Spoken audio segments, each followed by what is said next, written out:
ನಮಸ್ತೆ. TV 24 news ವಾಹಿನಿಗೆ ಸ್ವಾಗತ.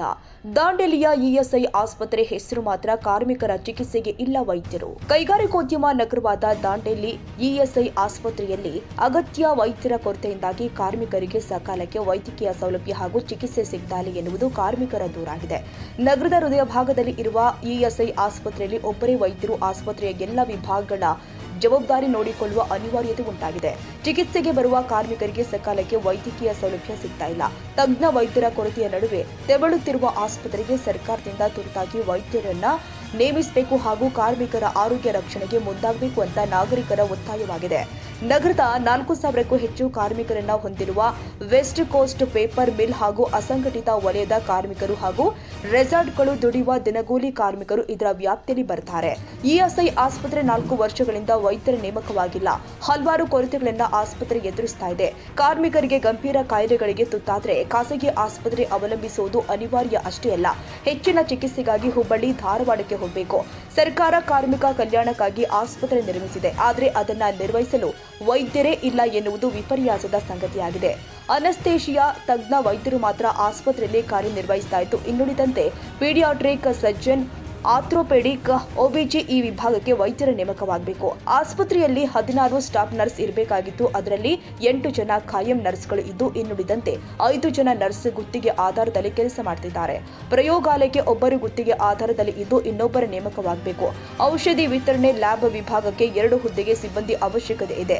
ಎಕ್ಸ್ರೇ ಮಷಿನ್ ಇದ್ದು, ಅದನ್ನ ನಿರ್ವಹಿಸಲು ಸಿಬ್ಬಂದಿಯೇ ಇಲ್ಲ. 25 ಆಸನಗಳನ್ನ ಇರುವ ಆಸ್ಪತ್ರೆಯಲ್ಲಿ ಹಳೆಯ ಶಸ್ತ್ರಚಿಕಿತ್ಸೆ ಕೊಠಡಿಯನ್ನ ನವೀಕರಣ ಮಾಡಬೇಕಾಗಿದೆ. ಆಂಬ್ಯುಲೆನ್ಸ್ ಹೊಂದಿದೆ. ಇದರೊಂದಿಗೆ ಅಗತ್ಯ ಮೂಲಭೂತ ಸೌಕರ್ಯಗಳನ್ನು ಒದಗಿಸಬೇಕಾಗಿದೆ. ಇವತ್ತು ಕೆಲಸಕ್ಕೆ ರಜೆ ಹಾಕಿ ಚಿಕಿತ್ಸೆಗೆಂದು ಬಂದಾಗ ಇರುವ ಒಬ್ಬ ವೈದ್ಯರು ರಜೆ ಮೇಲೆ ಹೋಗಿದ್ದಾರೆ. ಕಾರಣ ನರ್ಸ್ಗಳಿಂದ ತುರ್ತು ಚಿಕಿತ್ಸೆ ಪಡೆಯಬೇಕಾಗಿದೆ. ಯಾವುದಾದ್ರೂ ತುರ್ತು ಸಂದರ್ಭದಲ್ಲಿ ಏನಾದರೂ ಅವಘಡ ಸಂಭವಿಸಿದ್ರೆ ಚಿಕಿತ್ಸೆಗೆ ಪರದಾಡಬೇಕಾಗುತ್ತೆ ಎನ್ನುತ್ತಾರೆ. ನಗರದಲ್ಲಿ ಸುಸಜ್ಜಿತ ಇಎಸ್ಐ ಆಸ್ಪತ್ರೆ ಹೊಂದಿದೆ. ಕಾರ್ಮಿಕರಿಗೆ ಅಗತ್ಯ ವೈದ್ಯಕೀಯ ಸೌಲಭ್ಯ ಸಕಾಲಕ್ಕೆ ಸಿಗಬೇಕು. ಆದಷ್ಟು ಬೇಗ ಅಗತ್ಯವಿರುವ ವೈದ್ಯರನ್ನ ನೇಮಕಕ್ಕೆ ಸರ್ಕಾರ ಕ್ರಮ ಕೈಗೊಳ್ಳಬೇಕು. ಕಾರ್ಮಿಕ ಆರೋಗ್ಯದ ರಕ್ಷಣೆ ಮುಖ್ಯ ಎನ್ನುತ್ತಾರೆ ಕಾರ್ಮಿಕ ಹೇಳ್ತಾರೆ. ದಾಂಡೇಲಿ ಇಎಸ್ಐ ಹಾಸ್ಪಿಟಲನ್ನು ಹೊಂದಿದೆ. ಕಳೆದ 50 ವರ್ಷಗಳ ಹಿಂದೆ ಹೊಂದಿದೆ. ಆದರೆ ಇತ್ತೀಚೆಗೆ ಈ ಇಎಸ್ಐ ಹಾಸ್ಪಿಟಲನ್ನು ESIC ಮಾಡಬೇಕಂತ ನಿರಂತರ ಒತ್ತಾಯ ಮತ್ತು ಹೋರಾಟಗಳನ್ನು ಹಲವಾರು ಕಾರ್ಮಿಕ ಸಂಘಟನೆ ಮಾಡ್ತಾನೆ ಬಂದಿದೆ. ಆದರೆ ಇವತ್ತು ಒಂದು ಕಡೆ ಆ ಒತ್ತಾಯದ ಸಂದರ್ಭದಲ್ಲಿನೇ ಇವತ್ತು ಹಾಸ್ಪಿಟಲ್ನ ಉನ್ನತೀಕರಣ ಮಾಡಬೇಕು ಮತ್ತು ಈಗಾಗಲೇ ಈ ಆಸ್ಪತ್ರೆ ವ್ಯಾಪ್ತಿಯಲ್ಲಿ ಸರಿಸುಮಾರು 7 ಎಕರೆ ಜಮೀನಿದೆ. ಆ 7 ಎಕರೆ ಜಮೀನು ಕೂಡ ಸದ್ಬಳಕೆ ಆಗಬೇಕು. ಈ ಭಾಗದ ಕಾರ್ಮಿಕರಿಗೆ ಅದು ಉಪಯೋಗ ಆಗಬೇಕು ಅಂತಲೇ ನಾವು ಒತ್ತಾಯವನ್ನು ಮಾಡ್ತಾ ಇದ್ವಿ. ಆದರೆ ತುಂಬ ಖೇದಕರ ಸಂಗತಿ ಏನಂತಂದರೆ, ಇವತ್ತು ಇದ್ದಂಥ ಹಾಸ್ಪಿಟಲಲ್ಲಿ ಇವತ್ತು ಸಿಬ್ಬಂದಿಗಳ ವೈದ್ಯರ ಕೊರತೆಯಿಂದ ಇವತ್ತು ಕಾರ್ಮಿಕರಿಗೆ ಅದರ ಪ್ರಯೋಜನವನ್ನು ಕೊಡಲಿಕ್ಕೆ ಸಾಧ್ಯ ಆಗ್ತಾ ಇಲ್ಲ. ಕಾರ್ಮಿಕ ಇಲಾಖೆಯನ್ನು ಮತ್ತು ಈ ಭಾಗದ ಶಾಸಕರನ್ನು, ಈ ಭಾಗದ ಜನಪ್ರತಿನಿಧಿಗಳನ್ನು, ಈ ಭಾಗದ MP ಗಳನ್ನು ನಾವು ಒತ್ತಾಯ ಮಾಡೋದೇನಂತಂದರೆ, ಕೂಡಲೇ ESI ಹಾಸ್ಪಿಟಲನ್ನು ESIC ಮಾಡಬೇಕು. ಜೊತೆಗೆ ಈ ಭೂಮಿಯನ್ನು ಸದ್ಬಳಕೆ ಮಾಡ್ಕೊಳ್ಳಿಕ್ಕೆ ಸಾಧ್ಯ ಆಗಬೇಕು. ಮತ್ತು ಸಿಬ್ಬಂದಿಗಳು ಮತ್ತು ವೈದ್ಯರ ನೇಮಕಾತಿ ಮಾಡೋ ಮುಖಾಂತರ ಇಲ್ಲಿನ ಕಾರ್ಮಿಕರಿಗೆ ಒಳ್ಳೆಯ ಸೌಲಭ್ಯಗಳು ಕೊಡುವ ನಿಟ್ಟಿನಲ್ಲಿ ESI ಹಾಸ್ಪಿಟಲ್ ಪ್ರಯತ್ನಿಸಬೇಕು. ಸಂಬಂಧಪಟ್ಟ ಇಲಾಖೆಗಳು ಪ್ರಯತ್ನಿಸಬೇಕಂತೇಳಿ ಈ ಸಂದರ್ಭದಲ್ಲಿ ಒತ್ತಾಯ. ಕಾರ್ಮಿಕ ನಗರಿ ದಾಂಡೇಲಿ ಇದು ಭಾಳ ಹಳೆ ಹಾಸ್ಪಿಟಲ್ಲು. ಕಾರ್ಮಿಕರ ಕಲ್ಯಾಣಕ್ಕಾಗಿ ಕಾರ್ಮಿಕ ಇಲಾಖೆ ಮಾಡೋ ಹಾಸ್ಪಿಟಲ್ಲು. ಈ ಜಿಲ್ಲೆಯಲ್ಲಿ 7 ಎಕರೆ ದೊಡ್ಡ ಲ್ಯಾಂಡ್ನಲ್ಲಿರುವಂಥ ಒಂದು ಹಳೆ ಹಾಸ್ಪಿಟಲು. ಮೊದಲು ಜಿಲ್ಲೆಗೆ ಒಂದೇ ಹಾಸ್ಪಿಟಲ್ ಇತ್ತು. ಈಗ ಸಿರ್ಸಿ, ಕುಮಟಾ, ಕಾರವಾರ ಆಗಿ ಡಿವೈಡ್ ಆಗಿದೆ. ಈಗ ಮುನಗೋಡು, ಚೋಲ್ಟಾ, ದಾಂಡೇಲಿ, ರಾಮನಗರ ಅವಲಂಬಿತ್ತು. 16,000 ಇದಕ್ಕೆ ಕಾರ್ಡ್ ಹೋಲ್ಡರ್ಸ್ ಇದ್ದಾರೆ. 16 × 4 ಐ ಥಿಂಕ್ 60 to 64,000 64,000 ಇದಕ್ಕೆ ಜನರು ಅವಲಂಬಿತ ಇದ್ದಾರೆ. ಒಬ್ಬರೇ ಡಾಕ್ಟರ್ ಇದ್ದಾರೆ, ಅನಸ್ತೇಸಿಯಾ ಡಾಕ್ಟರ್. ಅವರೇ OPD ನೋಡ್ತಾ ಇದ್ದಾರೆ. ಅವರು OPD ಪ್ರಕಾರ 100ರಿಂದ 160 ಜನ OPDಗೆ ಬರ್ತಾ ಇದ್ದಾರೆ.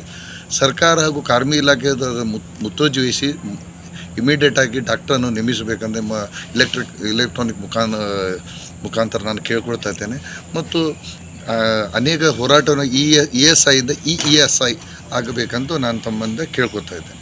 ಇಎಸ್ಐ ಆಸ್ಪತ್ರೆಗೆ ವೈದ್ಯರನ್ನ ನೇಮಿಸುವಂತೆ ಅನೇಕ ಸಂಘ ಸಂಸ್ಥೆಗಳು ಸಂಬಂಧಪಟ್ಟ ಅಧಿಕಾರಿಗಳಿಗೆ, ಜನಪ್ರತಿನಿಧಿಗಳಿಗೆ ಅನೇಕ ಬಾರಿ ಮನವಿ ಸಲ್ಲಿಸಿದ್ದಾರೆ. ಆದರೆ ಇದುವರೆಗೂ ವೈದ್ಯರ ನೇಮಕಾತಿ ನಡೆದಿಲ್ಲ. ಕ್ಯಾಮರಾಮನ್ ಲತೇಶ್ ಚಾಟ್ಲಾ ಜೊತೆ ಸರ್ಫರಾಜ್ ಶೇಖ್, ಟಿವಿ 24 ಕನ್ನಡ, ದಾಂಡೇಲಿ.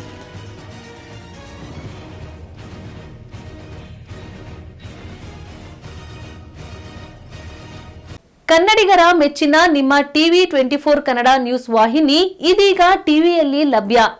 ಕರ್ನಾಟಕ ಮತ್ತು ದೇಶ ವಿದೇಶದ 360 ಡಿಗ್ರಿ ಸುದ್ದಿ ಹಾಗೂ ಉತ್ತರ ಕರ್ನಾಟಕ, ಬೆಳಗಾವಿ, ಬಾಗಲಕೋಟೆ, ಧಾರವಾಡ, ಹಾವೇರಿ, ಗದಗ, ಬಿಜಾಪುರ ಜಿಲ್ಲೆಯ ಕ್ಷಣ ಕ್ಷಣದ ವಿವರವನ್ನ ಪಡೆಯುವುದಕ್ಕೆ ಟಿವಿ 24 ಕನ್ನಡ ನ್ಯೂಸ್ ವಾಹಿನಿಯನ್ನ ಲೈಕ್ ಮಾಡಿ, ವಿಡಿಯೋಗಳನ್ನ ಶೇರ್ ಮಾಡಿ, ಕಮೆಂಟ್ ಮಾಡುವ ಮೂಲಕ ನಮ್ಮ ವಾಹಿನಿಗೆ ಸಹಕಾರ ನೀಡಿ ಮತ್ತು ಚಾನೆಲ್ ಅನ್ನ ಸಬ್ಸ್ಕ್ರೈಬ್ ಮಾಡಿ. Thank you.